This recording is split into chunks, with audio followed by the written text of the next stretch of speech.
Hello sa inyong lahat. Samaray sa ating mga pinasang talata.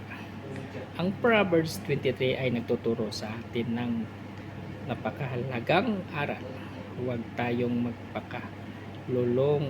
magpakalulong sa yaman, magtiwala sa sariling talino, at maging matalino sa ating mga pinipiling hangarin. Ang mga bagay na mundo ay panandalian, pero ang ating relasyon sa Diyos ay walang hanggan. Ano ang aplikasyon sa talatang binasa natin? Ngayong linggo, tanungin ang sarili, ano ba ang pinaghihirapan ko?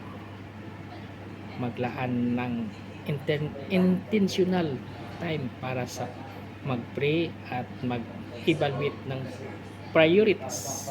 Simulan ang bawat araw sa paghingi ng wisdom sa Diyos at i-check kung na-align ba ang mga desisyon mo sa kanyang kalooban.